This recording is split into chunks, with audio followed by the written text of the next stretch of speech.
Hello, welcome to another episode of Project 2J Z28. So we've gotten it back from safe and I've put a little bit of mileage on it, and when I say little I mean I've put like 25 miles since it's been home. A couple little things, not too big, but just other stuff that I've found. One, it's noisy.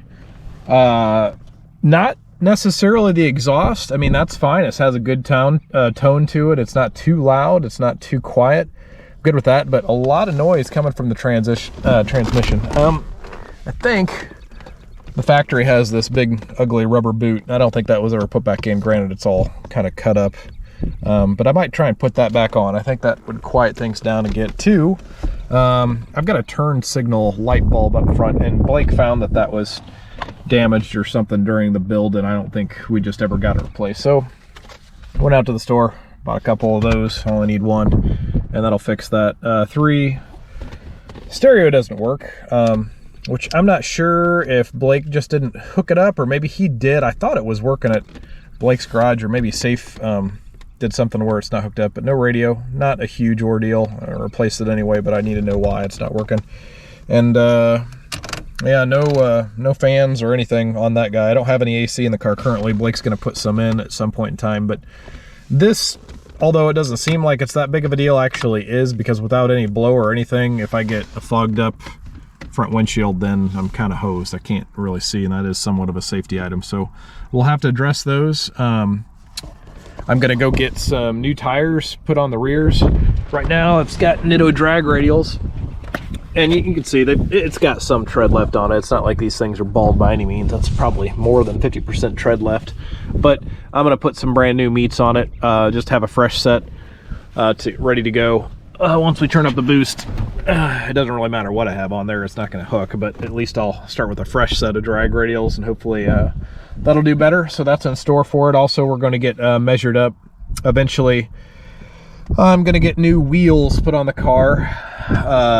I really like what I have. However, I wanted something with a deeper lip, especially in the rears, compared to what I have.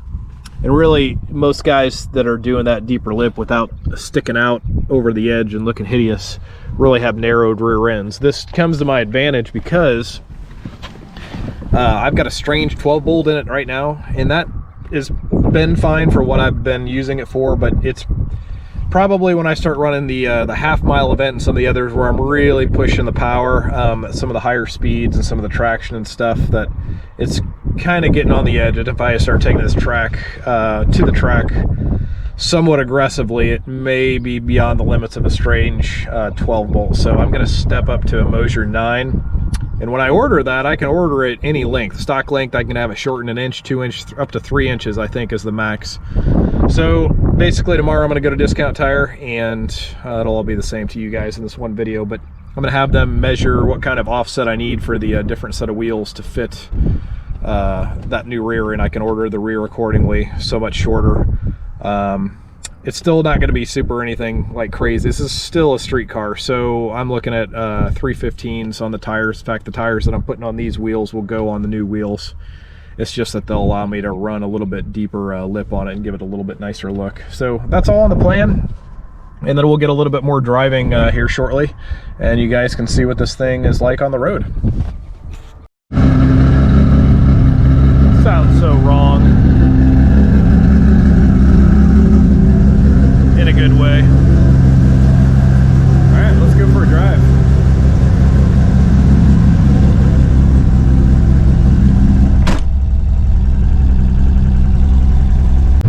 So just putting some miles on it here on the way to Discount Tire to get the new rears put on. Worked on it a little bit last night. Got the turn signal fixed. Just a bulb, it was pretty easy. The air dam up front, I had a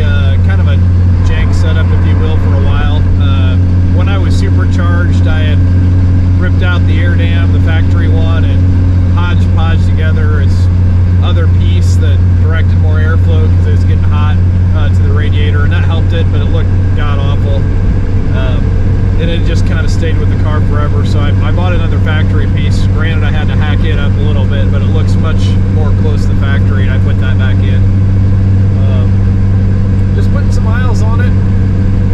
Everything seems to be running good. I want to address the transmission. I know you can, I don't know if you can hear me very well or not. I'll have to see when I edit this, but I need to put that piece back on there that kind of separates in the car from out of the car from the transmission right there, because I've gotten a lot of noise from it. I sent Blake a message earlier today. He said no worries, he can help me out with getting the HVAC system going and the radio going. And then later, Sean's actually going to come over and we're going to install a new stereo in it. I know all this car, 1995, 2J out of the mid-90s. It's pretty much a pure mid-90s vehicle, but I would like to grab something newer tech, at least have the ability to use a good standard radio. And there's nothing wrong with the factory Bose at all. In fact, it sounds great. The problem is I don't want to keep lugging around CDs. I want something I can play digital media and have some music that I don't have to carry CDs to listen to. And it's really nice, especially today where a lot of states are getting different laws as far as hands-free devices. It'd be nice to make a phone call via Bluetooth on something too. And they have stereos like that, so I'm going to install that with Sean. So that's pretty much it. Transmission's a little bit getting used to. The short throw from the Sicky shifter, I think is what it was called, is really nice. It's really short. There's not a lot of a distance in that, and it's pretty crisp, so that's good. The problem is, first through fourth, great, no problems. Finding fifth though, you just really just barely move it over and it's there. And I feel like I want to put it more over. Maybe it's just been a while since I've been in a car that's got, you know, a really short thrower in here or something, but yeah, I'm not digging that. It's probably just something to get used to. The whole car feels different, sounds different. Just something I have to keep driving until I get more comfortable with, and we'll get it figured out. At Discount Tire right now, just had the fronts spin balanced. These are actually older tires. Sean actually got those for me a while back from his work. He works at BF Goodrich. Great deal. Pilot Sport 2s, I believe, and they're really good tires, but they're getting older, showing their age, so I'm probably going to replace those at some point. And then here are the new meats on the back. Man, these things are aggressive. The lighting sucks right here, but really happy with those tires. They look great, and for really good reviews. So yeah, just wrapping things up here. Still driving.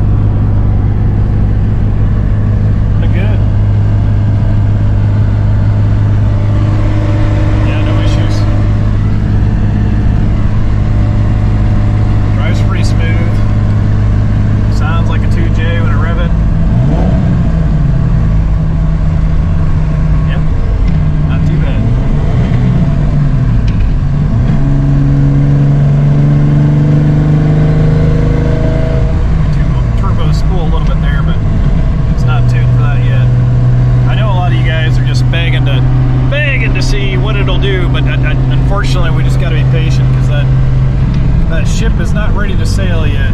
I got to take her nice and gentle, get these brake-on miles and on the clutch before we're really ready to drop the hammer and so what he can do. Until then, I am very content with just having a running and driving car again. It's been so long since I've had this thing, able to just drive it and enjoy it. I can't even tell you how nice it is. It's awesome. You know, it's a nice, beautiful day outside. Just getting to cruise at even regular, you know, in-town speeds and less than highway speeds makes me very happy. So I'm very content with waiting and making sure we get all this done right. After some driving, we've got now about 270 miles on the car. So we're getting the miles in, that's good. We've had a couple more things crop up. One, the power steering is kind of whiny when we're turning the wheel back and forth. So we ordered a cooler that Blake's going to help us put in and help cool the power steering fluid, and that should help that. I put the boot in here earlier, try and quiet it down, and it did help, but I just kind of didn't have a lot of time to do it properly. So right now I'm going to take everything off of here, the center console at least partially out, so I can get in there and put that boot in correctly to quiet down the noise. What else? Fuel gauge still inaccurate. I think that's a tuning thing that can be fixed. Lockout solenoid still a real bear to put in reverse. That's a tuning thing that also can be adjusted with the Haltech apparently. So we're going to get with Blake on those, and if Blake can't figure out, maybe we can get it to safe when he does the boost tune and get those dialed in. And got the alignment done. It's straight as an arrow now, so that's all taken care of. What else? I think that's just about it. So I'm going to get to work now and see if I can't get the center console taken apart and get that boot squared away where it needs to be.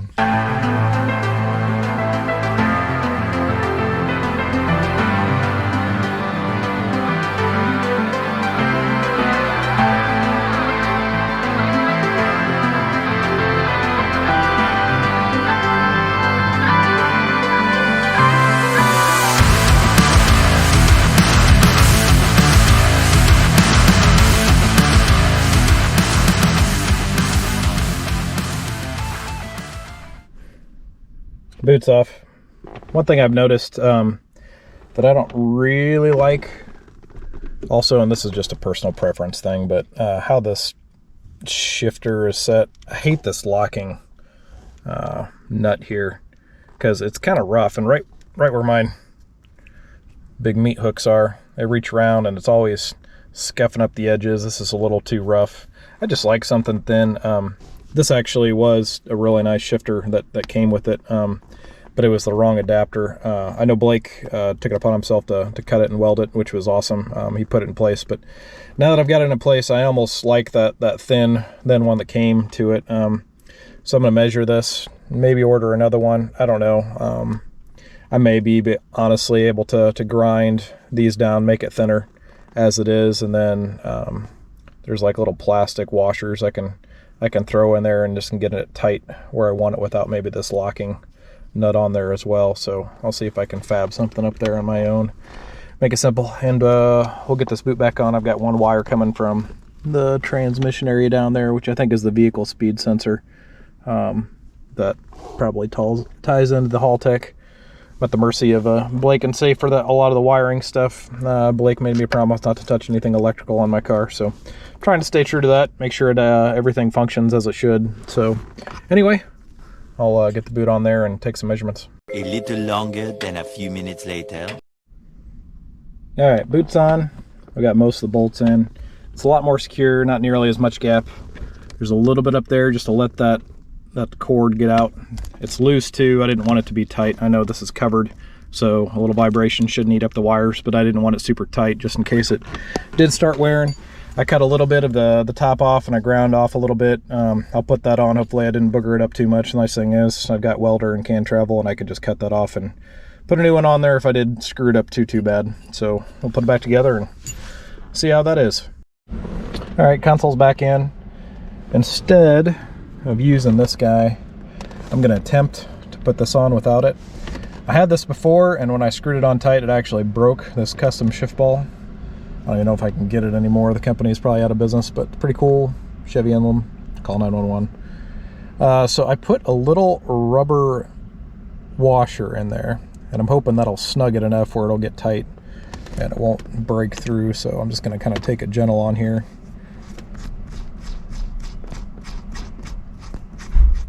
Hopefully that'll keep it in place without breaking through.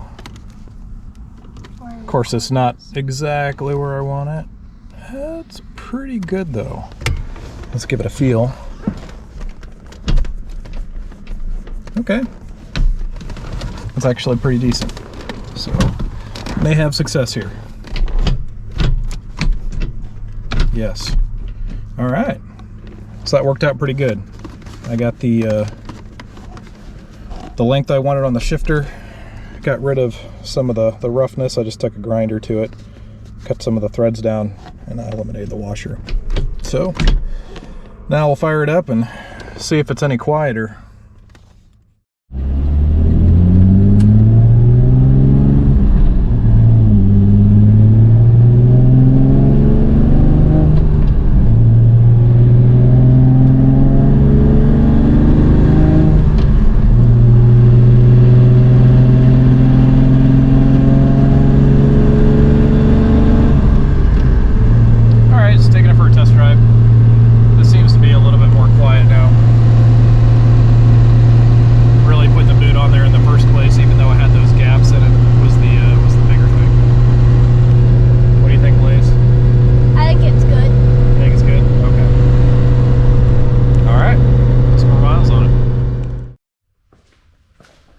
So with some more time and some more research, we have found some likely solutions to the power steering. We've talked to Turn 1, which is an aftermarket power steering company, which really those guys are, by my means, the experts in the field. What they said is that a cooler, even though we ordered it, we haven't put it in yet, obviously, cooler is likely not going to fix the problem. That our problem really sits within the reservoir itself. Blake had fabricated this reservoir, which looks awesome, fits perfect. The return kind of goes in the top and just drops down into the tank. What Turn 1 is saying is that is likely the problem right there. What is probably going on is that, one, the return needs to go underneath the fluid line instead of on top of the fluid line. And two, the bigger issue is that it needs to be baffled. So, and that the baffles specifically need to be under the fluid line and also not restrict the intake to the power steering pump. So they have a reservoir from Turn 1 that I ordered. It's the same diameter, 3 inches. However, it's a little bit taller by about 2 inches. It won't fit in here. I think I can drop it down just a little bit, but ultimately I'm going to get with Blake and we're probably going to have to fabricate that exact reservoir to fit in here better. But it'll have the baffle system and the return line in the right place. And he says what that'll do is it'll prevent what we're seeing here is likely cavitation in the fluid, which has caused the power steering pump just to whine and not perform how it should. So hopefully that'll take care of that. A couple other things you can see under here. It's dirty as all get up. What reason is that a good thing? Well, it's because the fan is obviously pushing a ton of air. There's only a little over 300 miles in the car now, and it's just filthy underneath the hood. And I think that's more than likely due to the fans. Unfortunately for me, if I want to keep it clean, I'm going to have to get under here regularly and wipe it down, which is fine. I don't mind keeping a clean car. I try to do what I can. The car is in really good shape given the age. It's not perfect. Speaking of imperfections, we've got a couple rubbing issues. It's rubbing right here on top of the hood, rubbing on top of the turbo, on top of the hood. You can see this hood isn't perfect. Previous combos, I have clearanced a couple other items underneath the hood that didn't fit previously. The hood isn't perfect. It's pretty close, but we've got some clearancing that I've already done, so I don't mind clearancing it a little bit more to fit those things. Another thing, we went to Discount Tire again, and we got some front tires. Now, I talked about this earlier in the video that I likely would do this. Then talk about what brand. I got Toyo R888R tires. For anybody that's done research on those, you know that they're really popular. They do a great job of hooking up. I've seen them on some of the latest generation Vipers, and I really like the tread pattern. I don't know how they perform yet because obviously we're still babying the car, but I'm hoping they should do well. So we got some up front to match the ones in the rears. Also, one thing we alleviated with the fuel tank system that we set up that's totally custom now is we took out the venting system, which may or may not have been a good thing. Blake thought it wise to still vent the fuel system, which is correct. The best way he thought to do it would be drill a couple holes in the fuel cap. The problem with this is that the end result means that we kind of leaked all over the rear fender of the Camaro, which I'm not really okay with. So what I did, there's no company that makes an aftermarket vented fuel cap. I found a universal one, however. I got lucky that the universal one, I just looked at it and the thread looked like it would fit, and sure enough, the threads fit fine. It's vented kind of the outside of the cap there. So I still got the vent with the fuel cap, and then at the same time, it's not leaking all over the place, so we kind of were able to get lucky there with finding one that would vent and not leak over everything. So little by little, we're getting there. Ultimately, all what this is for is just so we can get all the little bugs taken care of with the car. So in the future, all the little stuff will be taken care of. And then when it comes time to turn up the boost and have it retuned, we're probably going to have more bugs crop up. But ultimately, it's only the very beginning of April at this point. You know, warmer weather season, permanent basis here in Indiana is probably about a month away. So really, I think that's the goal, is just to be able to get this as dialed in as we can, take care of all the problems that we can find. So when summer comes, you know, all we have to do is really just enjoy driving it. Thank you everybody for joining me today. Hope you enjoyed the episode, and we'll see you for the next one soon.